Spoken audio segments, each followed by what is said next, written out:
नमस्कार। आज आप दोस्तों से चलिए आज हम फिर से लाए हैं देश और दुनिया की तमाम छोटी बड़ी ब्रेकिंग न्यूज। तो खबरों को स्टार्ट करने से पहले एक छोटी सी रिक्वेस्ट है दोस्तों, अगर आप चैनल पर नए आए हैं तो चैनल को सब्सक्राइब कर ले और नोटिफिकेशन को भी ऑन कर ले और साथ में वीडियो को एक लाइक जरूर कर ले और वीडियो को अपने दोस्तों में ज़्यादा से ज़्यादा शेयर कीजिए। तो चलिए बढ़ते हैं खबरों की ओर। इसी बीच पर दोस्तों अगली खबर की ओर देखिए, 11 फरवरी को त्रिपुरा में हुंकार भरेंगे पीएम मोदी, 2 चुनावी रैलियों को करेंगे संबोधित। जी हां दोस्तों, आपको बता दें ये बड़ी खबर सामने निकल कर आई दोस्तों कि त्रिपुरा में विधानसभा चुनाव होने वाले हैं, जिसके प्रचार के लिए प्रधानमंत्री नरेंद्र मोदी 11 फरवरी को त्रिपुरा जाएंगे। त्रिपुरा विधानसभा चुनाव के लिए प्रधानमंत्री नरेंद्र मोदी ने 2 चुनावी रैलियों को संबोधित करेंगे। यह चुनावी सभा त्रिपुरा के गौतमी और ढलाई में होगी। त्रिपुरा की 60 संसदीय विधानसभा के लिए 16 फरवरी को मतदान होना है। उधर उत्तर प्रदेश के मुख्यमंत्री योगी आदित्यनाथ आज त्रिपुरा के 2 चुनावी रैलियों को संबोधित करेंगे और इसी बीच योगी आदित्यनाथ ने त्रिपुरा जिले के बागा बासा और खोवाई के कल्याणपुर में 2 रैलियों को करेंगे।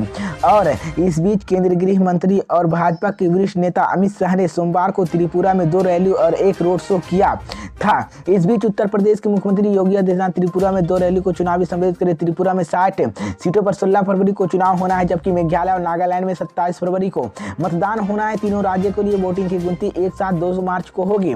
बीजेपी ने 55 विधानसभा सीटों पर उम्मीदवारों को घोषित किए हैं, जबकि बाकी 5 सीटों अपने गठबंधन indigenous peoples front of Tripura IPFT के लिए छोड़ी है। और कांग्रेस गठबंधन ने सभी 60 सीटों के लिए अपने उम्मीदवारों को घोषित किया और 60 सीटों के 43 सीटों पर मकबा, 13 पर कांग्रेस, 1 पर मकबा, 1 सीट पर RACP और 1 पर फॉरवर्ड वोट, जबकि सीट पर 1 उम्मीदवारों की चुनाव लड़ने की घोषणा की थी। इसी बीच पर दोस्तों अगली खबर की ओर की त्रिपुरा में रैली के दौरान ममता बनर्जी का बड़ा बयान। जी हां दोस्तों, आपको बता दें ये बड़ी खबर सामने निकल कर आई दोस्तों की त्रिपुरा विधानसभा चुनाव को लेकर ममता बनर्जी की पार्टी TMC जोर शोर से प्रचार में जुटी है। इस बीच पश्चिम बंगाल की मुख्यमंत्री ममता बनर्जी के अगरतला पहुंची। इस दौरान उन्होंने दावा किया कि कांग्रेस पार्टी के लोगों को समर्थन नहीं मिलेगा। सीएम ममता बनर्जी ने मंगलवार को 7 फरवरी को कहा कि लोग त्रिपुरा विधानसभा चुनाव में कांग्रेस मकबा गठबंधन की खारिज कर देंगे। उन्होंने साथ ही बीजेपी पर निशाना साधते हुए कहा कि TMC ही एकमात्र ऐसी पार्टी है जो डबल इंजन सरकार को सत्ता से बाहर कर सकती है। TMC की मुखिया ममता बनर्जी ने दावा किया कि त्रिपुरा में CPS कांग्रेस गठबंधन है। बंगाल में बीजेपी, CPS और कांग्रेस तीनों मिलकर हमारे खिलाफ बोलती है और उन्होंने शर्म नहीं आती कि CPS सरकार बंगाल में सालों से थी, लेकिन इतने क्या है, कांग्रेस 4 साल साथ रहेगी लेकिन चुनाव पहले पलटी मारेगी।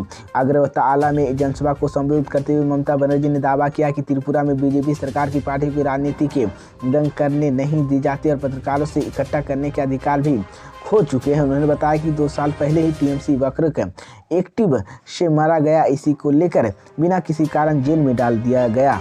इसी बीच पर दोस्तों अगली खबर की ओर की संसद में राहुल गांधी ने मोदी पर बोला बड़ा हमला। जी हां दोस्तों, आपको बता दें ये बड़ी खबर सामने निकल कर आई दोस्तों कि कांग्रेस नेता राहुल गांधी ने आज लोकसभा में संबोधन दिया। इस दौरान उन्होंने प्रधानमंत्री नरेंद्र मोदी को लेकर उपभोक्ता गौतम अडानी और NSS अजीत डोभाल तक जमकर निशाना साधा। भारत जोड़ो यात्रा के समापन करने के बाद सांसद में राहुल गांधी की यह पहला भाषण था। आइए जानते हैं कि राहुल गांधी ने केंद्र सरकार पर क्यों आरोप लगाया।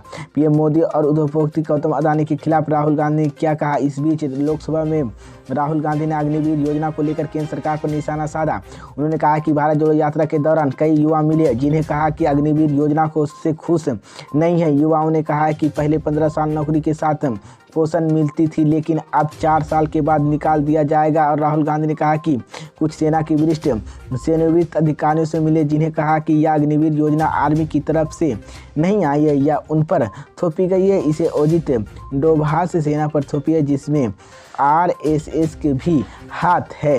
राहुल गांधी ने पीएम मोदी और उपभोक्ता गौतम अडानी के कई गंभीर आरोप लगाए और कहा कि 2014 में दुनिया और अमीर लोगों की लिस्ट में अडानी 609 नंबर पर थे।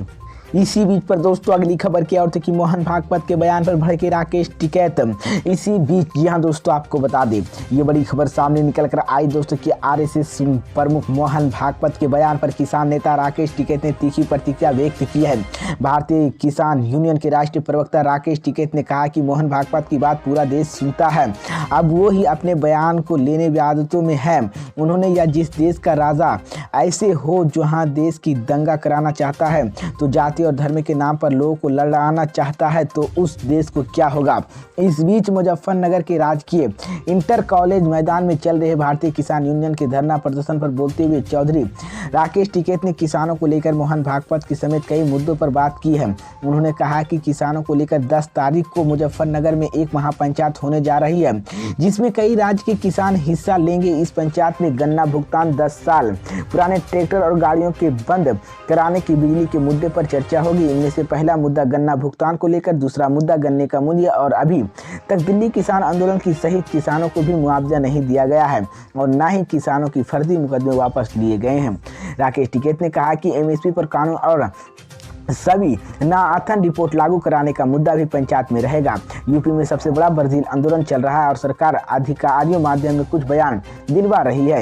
इस बीच आंदोलन की दबाने की कोशिश कर रहे 10 साल पुराने ट्रैक्टर और गाड़ियों पर प्रतिबंध लगा दिया गया है, लेकिन नहीं चलेगा। 40 साल पुराने ट्रैक्टर है किसानों के साथ और वो 30 से 35 साल चल जाते हैं। किसी भी किसान इतनी हैसियत और हिम्मत नहीं है कि वो 10 साल अपना ट्रैक्टर बदल ले। इसी बीच पर दोस्तों अगली खबर क्या और तो कि मेयर चुनाव टलने के बाद भड़के मनीष सिसोदिया बोले बीजेपी को देंगे करारा जवाब। जी हाँ दोस्तों, आपको बता दें ये बड़ी खबर सामने निकल कर आई दोस्तों कि एक दिन पहले ही दिल्ली निगम मेयर चुनाव, डिप्टी सीएम और स्टैंडिंग कमेटी के 6 सदस्यों के चुनाव तीसरी बार स्थगित होने के आम आदमी पार्टी के नेताओं सख्त नाराजगी है। डिप्टी सीएम मनीष सिसोदिया ने कल ही घटना के बाद बीजेपी पर लगातार हमलावर रुख अपनाए हुए हैं। मंगलवार को उन्होंने ताज़ा ट्वीट में लिखा कि अब बीजेपी को हर मोर्चा पर करारा जवाब देगी। उन्होंने अपने ट्वीट पर लिखा है कि अब आम आदमी पार्टी दिल्ली की जनता के उनका हक दिलाने के लिए सड़क, सदन और अदालत तीनों मोर्चा पर एक साथ बीजेपी के मात देने का काम करेंगे। डिप्टी सीएम मनीष सिसोदिया ने भारतीय जनता पार्टी पर निशाना लेते हुए मंगलवार को सुबह ताज़ा ट्वीट पर लिखा कि एमसीडी चुनाव हारने के 2 महीने बाद ही बीजेपी दिल्ली के नहीं मिलने दे रही है। इस बीच दिल्ली की जनता के न्याय और उन्होंने लिखा है कि भारतीय जनता पार्टी नेता मेयर चुनाव नहीं होने देने की राजनीति पहले ही बनाकर एमसीडी पहुंचे थे और केंद्र से गलत तरीके से एमसीडी पर कब्जा किया है।